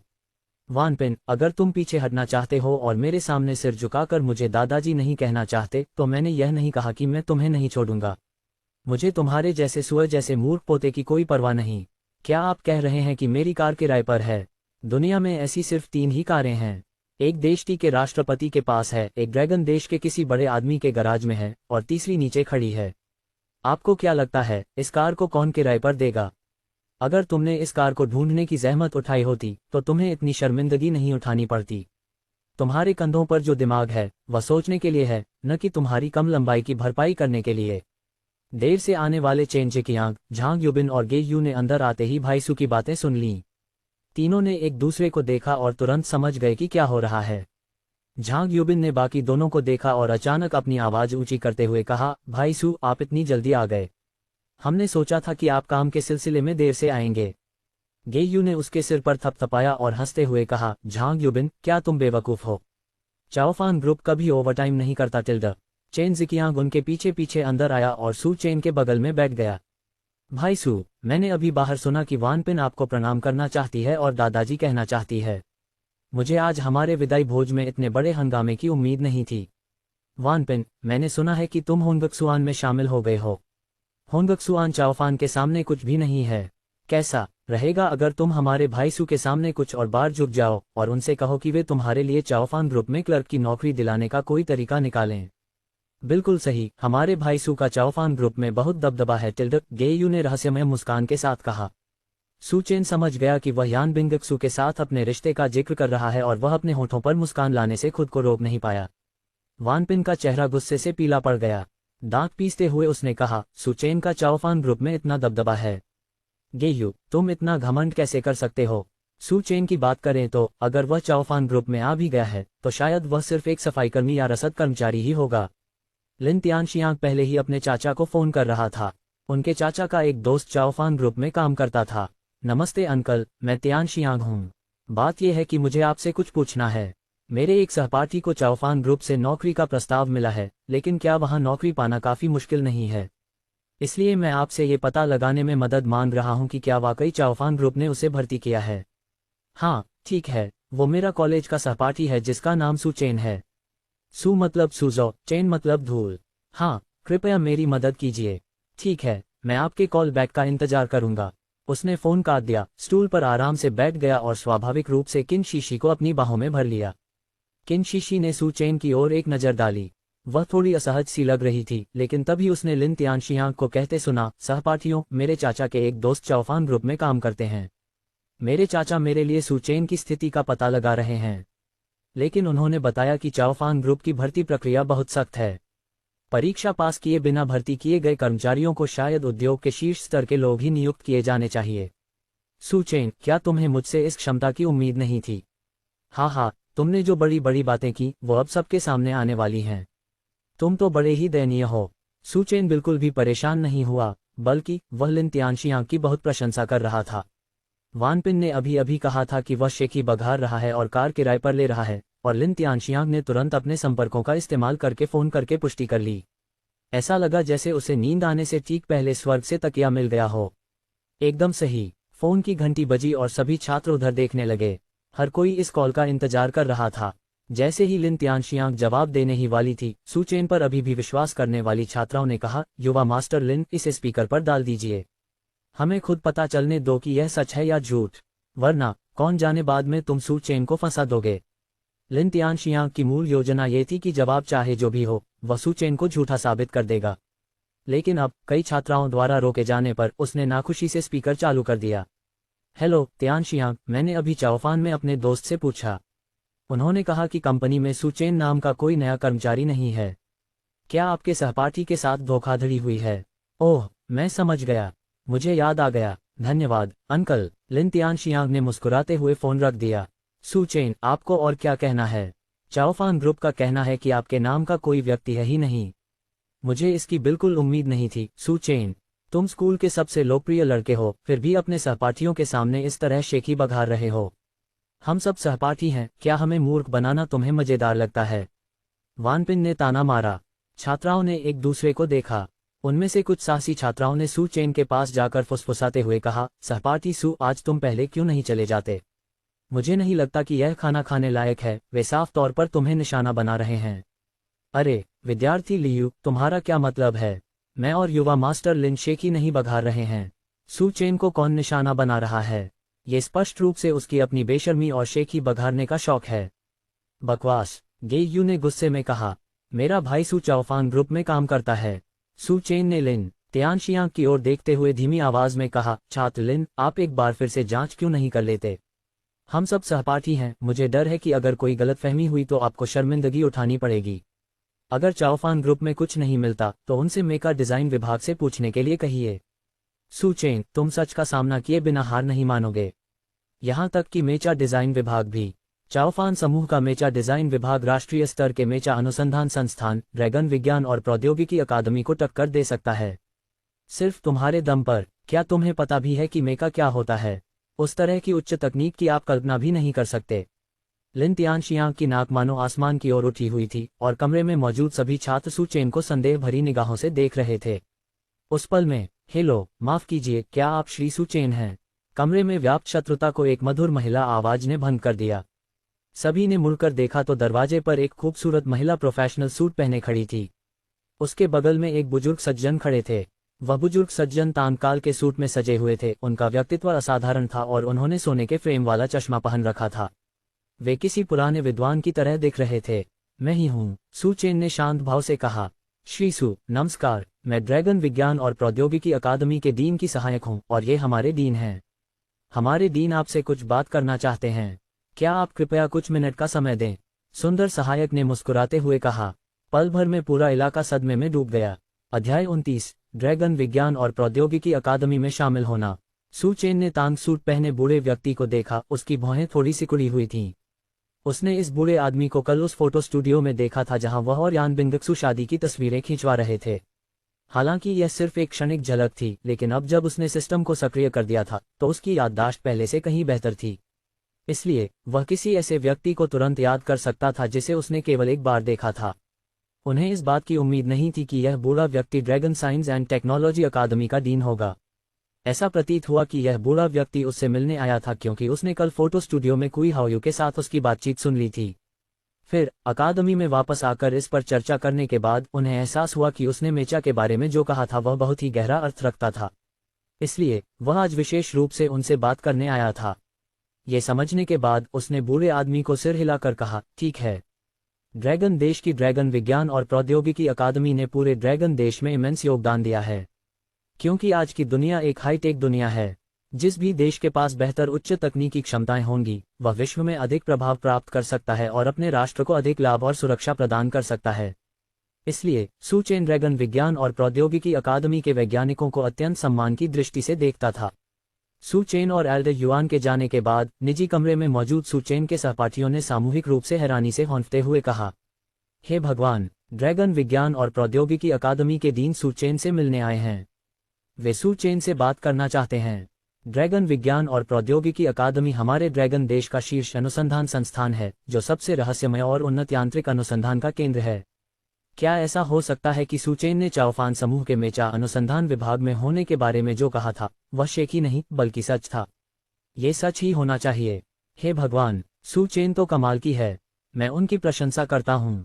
अरे बाप रे, मुझे बिल्कुल भी उम्मीद नहीं थी कि जब हम स्कूल में ऑटोमोटिव रिसर्च की पढ़ाई कर रहे हैं, तब सुचेन चुपचाप मैकेनिकल मशीनों पर रिसर्च कर रहा होगा। ये तो बेहद चौंकाने वाला है। वानपिन ने लड़कियों की बातें सुनी और वह सचमुच गुस्से से आग बबूला हो गई। तुम महिलाओं के बाल तो बहुत लंबे हैं लेकिन समझ बहुत कम है। मुझे लगता है कि तुम सुचेन की खूबसूरती पर मोहित हो गए हो। क्या तुमने यंग मास्टर लिन के चाचा की बात नहीं सुनी? सुचेन तो बस शेख ही बघार रहा है। वह चाओफान ग्रुप में बिल्कुल भी शामिल नहीं हुआ। जहां तक इस बूढ़े आदमी की बात है, उसने कहा कि वह ड्रैगन विज्ञान और प्रौद्योगिकी अकादमी का डीन है और आप सचमुच इस पर विश्वास कर लेते हैं। शायद इस बूढ़े आदमी और उसके सहायक को सुचेन ने एक तमाशा करने के लिए काम पर रखा था। गेयू ने चिढ़कर कहा, हम्फ। वानपिन, मुझे लगता है तुम सचमुच एक कुएं के तल में बैठा मेढक हो। तुम्हें भला कैसे पता चलेगा कि मेरा भाई सू कितना अद्भुत है? वानपिन ने आंखें घुमाते हुए कहा, मैं कुएं की तलहटी में बैठा मेढक हूँ। हाँ, अगर मैं कुएं की तलहटी में बैठा मेढक हूँ तो क्या तुम कुएं की तलहटी में बैठा बदबूदार कीड़ा नहीं हो? गेयू ने उससे बहस जारी नहीं रखी, बल्कि वानपिन को ऐसे भाव से देखा जैसे वह किसी मूर्ख को देख रहा हो। अब उसे इस बात की चिंता थी कि ड्रैगन साइंस एंड टेक्नोलॉजी अकादमी के डीन स्वयं उसके भाई सू से मिलने आए थे। ऐसा लगता था कि उसका भाई सू अविश्वसनीय रूप से शानदार था। उन्होंने उनके छात्रावास का नाम रोशन किया। एक सहपाठी ने अचानक हैरानी भरे भाव से लावारिस पड़े टेलीविजन की ओर इशारा करते हुए कहा, हे भगवान, जल्दी देखो, टीवी पर देख रहा व्यक्ति बिल्कुल वही बूढ़ा आदमी है जो अभी अभी दिखा था। सभी ने उधर देखा तो टीवी पर सीसीटीवी इंटरव्यू का कार्यक्रम चल रहा था। वह बुजुर्ग सज्जन साक्षात्कार करता थे और उनके नीचे उनकी पहचान बताई गई थी, ड्रैगन विज्ञान और प्रौद्योगिकी अकादमी की यांत्रिक अनुसंधान शाखा के डीन। ये सच है, वह सचमुच ड्रैगन विज्ञान और प्रौद्योगिकी अकादमी के डीन हैं। ये सीसीटीवी साक्षात्कार कार्यक्रम है। इसे नकली बनाना बिल्कुल असंभव है। हे भगवान, ये तो बहुत ही चौंकाने वाला है। Dragon science and technology academy के डीन जैसा अद्भुत व्यक्तित्व सचमुच मेरे सामने प्रकट हुआ। मैंने उन्हें अपनी आंखों से देखा। इससे भी अधिक अविश्वसनीय बात यह है कि ड्रैगन विज्ञान और प्रौद्योगिकी अकादमी के डीन स्वयं सुचेन को ढूंढने आए थे। तो फिर वह सुचेन के साथ यांत्रिक अनुसंधान पर चर्चा करने के लिए ही यहाँ आया होगा। मेरी सहपाठी सू को वाकई में मशीनें बनाना आता है। हे भगवान, ये तो बहुत ही शानदार है। दोनों महिला और पुरुष सहपाठी लिन तियानशियांग, वानपिन और चेंग गुआन को छोड़कर बाकी सभी की आंखें उत्साह से चमक रही थीं। उनकी आंखों में सुचेन के लिए प्रशंसा का भाव था। इसी क्षण अचानक फोन की घंटी बजने से सहपाठियों का सदमा टूट गया। ये लिन तियानशियांग का फोन था। लिन तियानशियांग का मूड इस समय खराब था और ये देखकर कि उसके चाचा का फोन है, उसने जानबूझकर फोन को फिर से स्पीकर पर डाल दिया ताकि उसके सहपाठियों को पता चले कि भले ही ड्रैगन विज्ञान और प्रौद्योगिकी अकादमी के डीन स्वयं सुचेन को ढूंढने आए हों। सुचेन अब भी शेखी बघार रहा था। सुचेन ने चाओफान ग्रुप में बिल्कुल भी काम नहीं किया। तियानशियांग, मुझे माफ करना, चाओफान ग्रुप से मेरे एक दोस्त ने अभी मुझे फिर से फोन किया और बताया कि उनके यहाँ सुचेन नाम का एक नया कर्मचारी है, लेकिन आते ही उसने मेका रिसर्च डिपार्टमेंट में काम करना शुरू कर दिया। तुम्हें पता है, चाओफान ग्रुप का मेका रिसर्च डिपार्टमेंट बहुत रहस्यमय है, इसलिए आम कर्मचारियों को इसके बारे में पता नहीं होगा। उसे भी अभी अभी किसी उच्च अधिकारी से पूछने पर ही पता चला है। तियानशियांग, तुम्हारा ये सहपाठी कमाल का है। क्या वह तुम्हारा विश्वविद्यालय का सहपाठी है? तो तुम्हें उससे अच्छे संबंध बनाने चाहिए, शायद भविष्य में वह तुम्हारी देखभाल कर सके। एक भिनभिनाहट भरी आवाज के साथ लिन तियानशियांग का दिमाग चकरा गया। उसने हड़बड़ी में फोन काट दिया, लेकिन उसके सहपाठियों ने सब कुछ सुन लिया था। वाह, भाई सू मजाक नहीं कर रहे थे। उन्होंने सचमुच चाओफान समूह के मेचा अनुसंधान विभाग में दाखिला ले लिया है और ड्रैगन विज्ञान और प्रौद्योगिकी अकादमी के डीन भी उनसे मिलने आए थे। भाई सू तो वाकई कमाल के हैं। अविश्वसनीय, हमारा तृतीय श्रेणी का कॉलेज वास्तव में इतना प्रतिभाशाली यांत्रिक विशेषज्ञ पैदा कर सकता है। भाई सू सचमुच अद्भुत हैं। तीनों रूममेट्स ने वानपिन और लिन तियानशियांग को गर्व भरे भावों से देखा और चुनौती देते हुए कहा, कैसा लगा? मेरा भाई सू वाकई कमाल का है, अब समझ में आया। प्रतिभाशाली सुचेन इस समय एक अन्य निजी कमरे में एल्ड युआन से बात कर रहे थे। तो आपका मतलब यह है कि आपने कल मुझे मेचा के बारे में एक सिद्धांत पर बात करते हुए सुना और इसलिए आप मुझे ड्रैगन विज्ञान और प्रौद्योगिकी अकादमी की मेचा अनुसंधान शाखा में भर्ती करना चाहते हैं? सू चेन ने पूछा। एल्डर युआन ने सिर हिलाते हुए कहा, श्रीमान सू, उस समय मैंने देखा कि आप विवाह प्रमाण पत्र प्राप्त करने के लिए काफी उत्सुक थे, इसलिए मैंने आपको परेशान नहीं किया। वापस आने के बाद मैं इतना खुश था कि पूरी रात सो नहीं पाया। ड्रैगन देश में आप जैसे प्रतिभाशाली युवा का होना, जिन्हें मशीनों की इतनी गहरी समझ है, मुझे विश्वास है कि हमारे ड्रैगन देश की मशीनी तकनीक में निश्चित रूप से अभूतपूर्व प्रगति होगी। श्री सू, मुझे पता है कि आप पहले ही चाओफान समूह के मेका अनुसंधान विभाग में शामिल हो चुके हैं। ड्रैगन कंट्री के नेता चाओफान ग्रुप के मेचा अनुसंधान का भरपूर समर्थन करते हैं और निजी उद्यम अनुसंधान ड्रैगन विज्ञान और प्रौद्योगिकी अकादमी के अनुसंधान से टकराव नहीं करता है। श्री सू जैसे प्रतिभाशाली व्यक्ति यदि हमारे ड्रैगन विज्ञान और प्रौद्योगिकी अकादमी में सलाहकार के रूप में भी शामिल होने के इच्छुक हों और उन्हें हर दिन आने की आवश्यकता न हो तो ये बिल्कुल ठीक रहेगा। इसके अलावा लाभों की बात करें तो ड्रैगन विज्ञान और प्रौद्योगिकी अकादमी केवल आर्थिक और भौतिक लाभ ही नहीं देती। श्री सू, यदि आप ड्रैगन विज्ञान और प्रौद्योगिकी अकादमी में आने के लिए तैयार हैं तो आप अपनी सभी अपेक्षाएं रख सकते हैं। 20 लाख का वार्षिक वेतन मूल वेतन है और यदि कोई महत्वपूर्ण उपलब्धि हासिल होती है तो सभी बौद्धिक संपदा अधिकार और आय व्यक्तिगत रूप से आपकी होगी। साथ ही ड्रैगन देश उच्च तकनीकी प्रतिभाओं को बहुत महत्व देता है और जोंगहाई में आपके आवास की व्यवस्था भी की जा सकती है। क्या आप ड्रैगन विज्ञान और प्रौद्योगिकी अकादमी में शामिल होने के इच्छुक हैं? मैं आपको इसमें शामिल होने के लिए हार्दिक रूप से आमंत्रित करता हूं। जोंगहाई में मकानों की कीमतें आसमान छू रही हैं। अच्छे इलाकों में भी मकानों की कीमत लाखों में है और यहां तक कि थोड़े दूरदराज के इलाकों में भी, जहां मकानों की कीमत हजारों में है। कुछ लोग जीवन भर संघर्ष करते हैं फिर भी घर नहीं खरीद पाते। अब तो खरीद पर प्रतिबंध भी लग गया है, इसलिए पैसा होने के बावजूद भी घर खरीदना मुश्किल हो सकता है। आधुनिक स्नातकों के लिए आवास निस्संदेह सबसे बड़ी चिंता का विषय है और अब देश ने सू चेन के लिए इस समस्या का सीधा समाधान कर दिया है। हालांकि सू चेन को इसकी कोई परवाह नहीं थी। सिस्टम की बदौलत 170 मिलियन की कीमत वाली एक लग्जरी कार आसानी से उपलब्ध थी, इसलिए घर खरीदना तो कोई मुद्दा ही नहीं था। सच कहूं तो सू चेन इस समय बहुत उत्साहित थी। ड्रैगन देश के एक युवक के रूप में उन्हें ड्रैगन विज्ञान और प्रौद्योगिकी अकादमी के डीन द्वारा व्यक्तिगत रूप से ड्रैगन विज्ञान और प्रौद्योगिकी अकादमी में शामिल होने के लिए आमंत्रित किया गया था। ये तो अपने पूर्वजों को गौरव दिलाने का मामला था। इससे उसे सिस्टम हासिल करने की तुलना में कहीं अधिक गौरव का अनुभव हुआ, क्योंकि यही ड्रैगन देश का नागरिक होने का गौरव था। उन्होंने तुरंत और गंभीरता से एल्डर युआन से कहा, एल्डर युआन, मैं ड्रैगन विज्ञान और प्रौद्योगिकी अकादमी में शामिल होने के लिए तैयार हूं। इस देश ने हम जैसे प्रतिभाशाली लोगों को पाला पोसा है और मैं उस दिन का बेसब्री से इंतजार कर रहा हूं जब मैं अपनी मातृभूमि की सेवा कर सकूं। मैं वर्तमान में चाओफान ग्रुप में काम कर रहा हूं, इसलिए मैं ड्रैगन साइंस एंड टेक्नोलॉजी अकादमी में एक मेका सलाहकार के रूप में अपनी सेवाएं दूंगा। हालांकि मैं हर दिन ड्रैगन साइंस एंड टेक्नोलॉजी अकादमी नहीं जा सकता, लेकिन जब तक ड्रैगन साइंस एंड टेक्नोलॉजी अकादमी को मेरी जरूरत होगी, सू चेन निश्चित रूप से अपने कर्तव्य से पीछे नहीं हटेगा। मेका के बारे में मुझे, सू चेन को, जो कुछ भी पता है, अगर उससे देश की मेका तकनीक को आगे बढ़ाने में मदद मिल सकती है तो मैं निश्चित रूप से मदद करूंगा। एल्डर युआन ने उत्साह से उसकी ओर देखा। सू चेन की देशभक्ति से वे गहरे रूप से स्तब्ध थे। उन्होंने तुरंत बड़े उत्साह से कहा, बहुत बढ़िया श्रीमान सू, आप सचमुच हमारे ड्रैगन देश का गौरव हैं। निश्चिंत रहें, ड्रैगन देश आपके साथ कभी अन्याय नहीं करेगा। ठीक है, तो बात पक्की हो गई। मैं dragon science and technology academy जाकर औपचारिकताओं को पूरा करने के लिए समय निकाल लूंगा। आज मेरे विश्वविद्यालय के सहपाठियों का विदाई भोज है, इसलिए मैं पहले चलता हूँ। ठीक है, मैं आपको बाहर तक छोड़ देता हूँ। एल्डर युआन स्वयं उठे और सू चेन के साथ बाहर चले गए। अध्याय 30, प्रभावशाली सीईओ यान बिंगक्स्यू का आगमन। निजी कमरे के अंदर सहपाठी सू चेन के अफेयर पर गर्मागर्म बहस कर रहे थे। किन शीशी ने अनजाने में ही लिन तियानशियांग से कुछ दूरी बना ली थी। अब उसे सू चेन पर पूरा भरोसा हो गया था। वह पहले कमजोर नजर वाली थी, सू चेन सचमुच सबसे अद्भुत थी। वानपिन अब भी हार मानने को तैयार नहीं था और अकेले ही लोगों के एक समूह से बहस कर रहा था।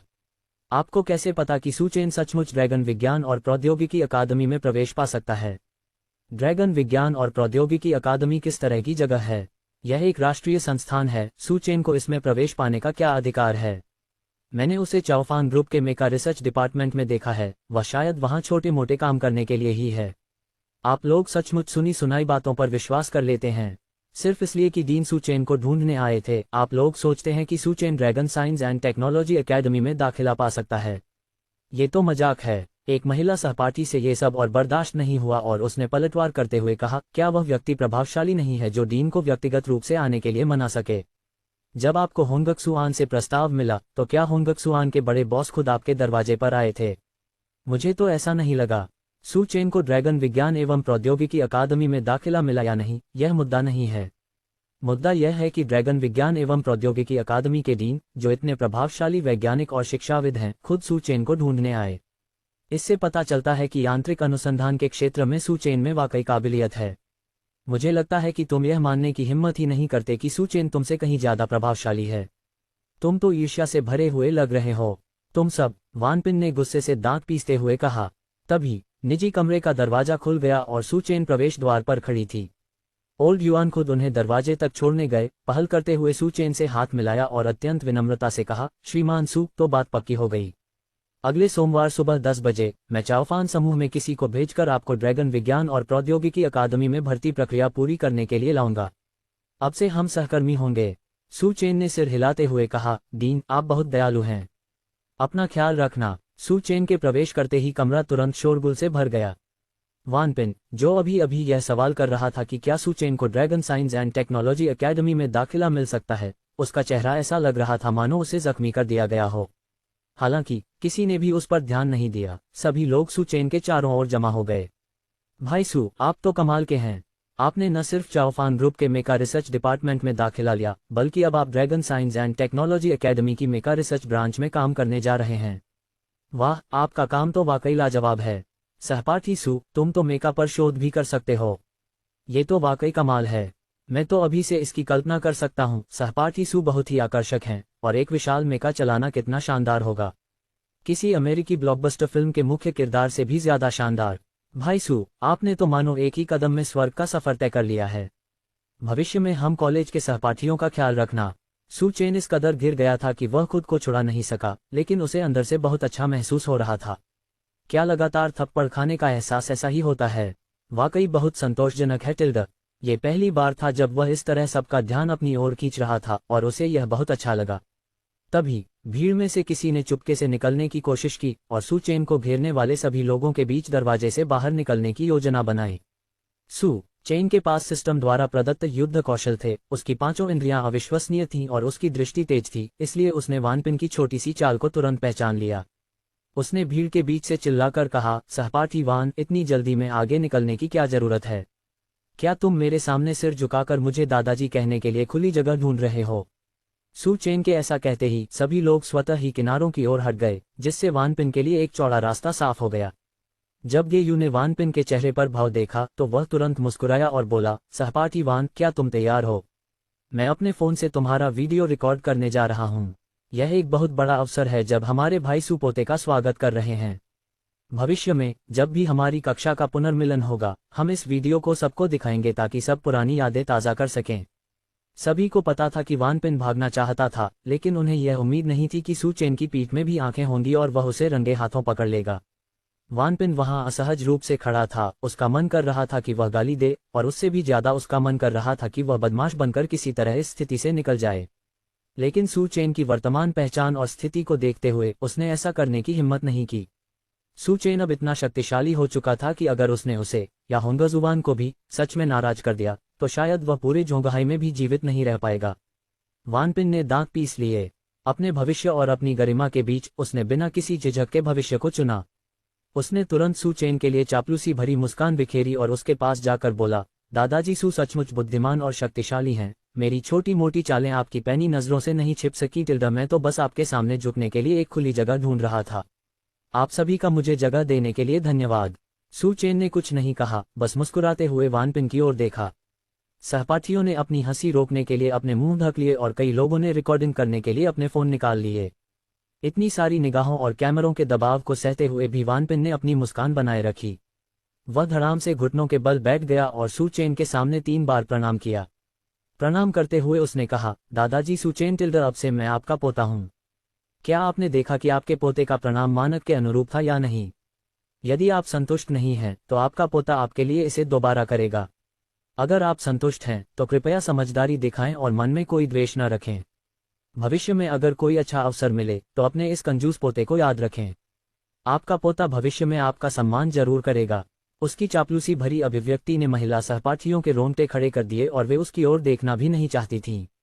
सू चेन को भी ये बहुत तैलीय लगा, इसलिए उसने हाथ हिलाकर कहा, ठीक है, आप इसे वापस ले सकते हैं। यह इतना तैलीय है कि बाद में मेरी भूख ही खत्म हो जाएगी। ठीक है टिल्डा, तो अब ये पोता उठेगा। वान पिन मुस्कुराए और खड़ी हो गई, फिर सिर हिलाते और झुकते हुए सू चेन के बगल में चली गई। उन्होंने पाया कि एक बार घुटने टेकने के बाद उनकी मानसिक स्थिति स्थिर हो गई। सू चेन इतना प्रभावशाली था कि उसकी चापलूसी करना वाकई फायदेमंद था। थोड़ी सी खुशामद में क्या हर्ज है। सू चेन जैसे शक्तिशाली दादाजी के साथ वह अत्यंत प्रसन्न था। बात यहीं खत्म हो जानी चाहिए थी और सभी लोग विदाई भोज के लिए तैयार होकर वापस मेज पर बैठ गए। लेकिन लिन तियानशियांग अब भी आश्वस्त नहीं था। सबके बैठ जाने के बाद उसने व्यंग्य करते हुए कहा, सहपाठी सू को पोते को स्वीकार करना वाकई बहुत पसंद है ना टिल्डा? खैर, ये तो समझ में आता है। आखिर तुम अकेले कुत्ते हो, तुम्हारी कोई प्रेमिका भी नहीं है। कौन जाने कब तुम्हारे बच्चे या पोते पोतियां होंगे। बोलते बोलते उसने हाथ बढ़ाकर किनशीशी को अपनी ओर खींच लिया, मानो वह अपने रिश्ते का प्रदर्शन करने की तैयारी कर रहा हो। हालांकि किनशीशी ने उसका हाथ झटक दिया और नाराजगी से कहा, यहाँ इतने सारे सहपाठी हैं, तमाशा करना बंद करो। अपनी बात समाप्त करने के बाद उसने आशा भरी और सौम्य भाव से सू चेन की ओर देखा। लिन तियानशियांग तुरंत शर्मिंदा हो गया और जैसे ही वह गुस्से में कुछ कहने ही वाला था, अचानक निजी कमरे का दरवाजा खुल गया। एक प्यारा सा नन्हा बच्चा दौड़ता हुआ आया और तोप के गोले की तरह सू चेन की बाहों में जा गिरा। पिताजी टिल्डा। उस मधुर आवाज और उस प्यारे चीनी मिट्टी के समान चेहरे के मेल ने कमरे में मौजूद हर किसी को तुरंत चौंका दिया। इसके तुरंत बाद एक छोटा लड़का दरवाजे से अंदर आया। वह भी उतना ही नाजुक था, हालांकि उसके चेहरे पर थोड़ी गंभीरता थी। टुआन, क्या मम्मी ने तुम्हें इधर उधर दौड़ने से मना नहीं किया था? बड़े भाई, जल्दी आओ, पापा सच में आ गए हैं टिल्डा, सू चेन की गोद में बैठी नन्ही सी बच्ची ने खुशी से पुकारा। हैं, ये प्यारे प्यारे बच्चे, क्या ये स्कूल एडोनिस सू के बच्चे हैं? इससे पहले कि सब लोग कुछ पूछ पाते, सबकी निगाहें दरवाजे पर खड़ी यान बिंगक्सू पर टिक गईं। अरे बाप रे, ये तो बहुत ही खूबसूरत है।